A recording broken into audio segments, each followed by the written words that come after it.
번째 종목 포스코케미칼입니다. 매수가는 71,100원이고요. 보유 비중 30% 들고 계십니다.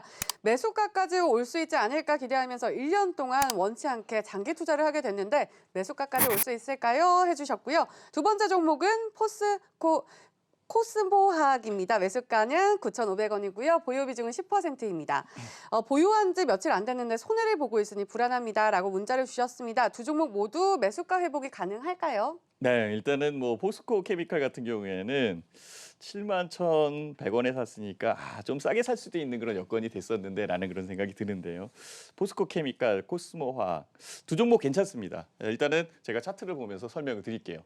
포스코 케미칼은요, 굉장히 주가가 내렸었어요. 그동안 굉장히 내려 있었던 그런 상황이었기 때문에 아마 이게 1년 정도 갖고 있다고 그러셨었죠?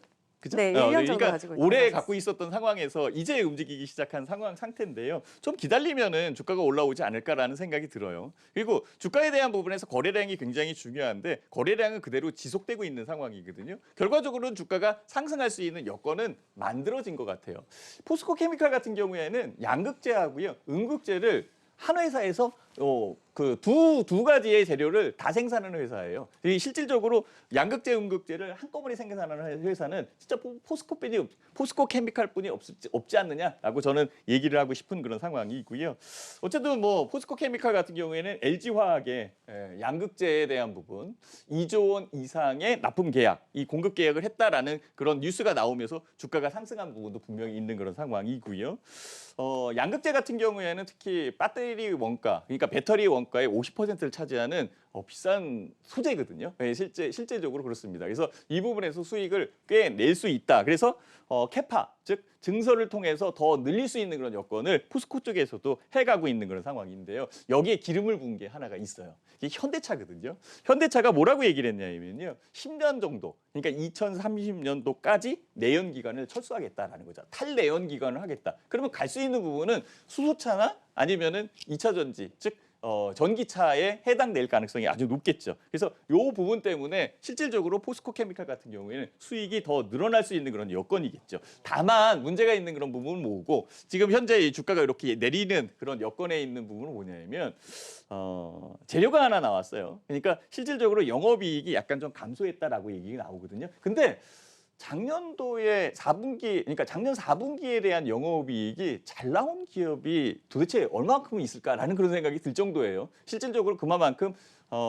그 작년 같은 경우에는 주식시장이 굉장히 안 좋게 움직였었던 그런 상황이었었잖아요. 미중 무역 분쟁도 그렇고 그 부분에 튀어 있었던 부분이 있었어요. 그래서 영업이익이 약간 준 부분에 대해서 너무 크게 걱정하지 마시고요. 반전을 해야 되는데 음봉이 너무 커서 약간 걱정이 될 수도 있겠지만 20일 라인에서 지지를 받고 있는 그런 상황이고, 최소한 횡보할 가능성은 있는 그런 상황이고, 횡보 이후에 주가가 올라오겠죠. 현재의 주가에 대한 부분에 횡보 구간은 2월 달에 나타나 있는 그런 상황이거든요. 주가가 횡보할 것이다라고 보고 있는 사람들이 굉장히 많이 있어요. 그래서 요 구간까지는 참아내는 구간이다. 그래서 최소한 2월 한 첫째 주, 둘째 주 요 정도까지만 참아내면은 실질적으로 주가는 이 가격보다 훨씬 더 올라올 수 있는 그런 여건. 그러니까 거의 뭐 7만 원 부근까지 손실은 뭐 날 수도 있는 그런 상황이니까 7만 원 부근까지 상승할 가능성이 높다라고 판단이 드니까요. 현재는 갖고 있어야 된다라고 이렇게 말씀을 드리도록 할게요. 자, 두 번째 종목은요, 코스모화학이죠. 이 코스모화학은 실제 눈에 보이지 않는 종목인데 어떻게 샀는지 모르겠어요. 그래서 아까 시청자분 사연을 읽어주시는 걸 잠깐 들었을 때 지인의 소개 뭐 이런 식으로 샀다라고 이렇게 얘기를 들었는데요. 실질적으로 이 종목 같은 경우에는 찾아내기 굉장히 어려운 주식 중에 하나예요. 이 코스모화학이 안 좋았었어요. 주가가 이렇게 계속 내릴 수밖에 없었던 그 이유가 있었어요. 그래서 코스모화학 자체가 자구 노력을 굉장히 많이 한 회사거든요.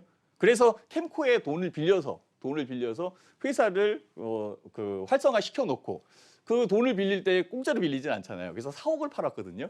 그 4억을 다시 샀습니다, 요번에. 그러면은 회사가 좋아졌다는 그런 여건이 분명히 나오는 거죠. 여기에 실질적으로 가격에 대한 지표도 240 라인에서 움직이는 상황이고, 그 부분에서 일률적으로 조정을 받고 있다가 움직인 거죠. 주가가 올라온 이후에 펜던트를 그리면은 그만큼 더 올라가는 부분이 있어요. 그러니까 주가는 여기서 더 올라갈 수 있는 그런 여건이 있다라고 생각이 들어요.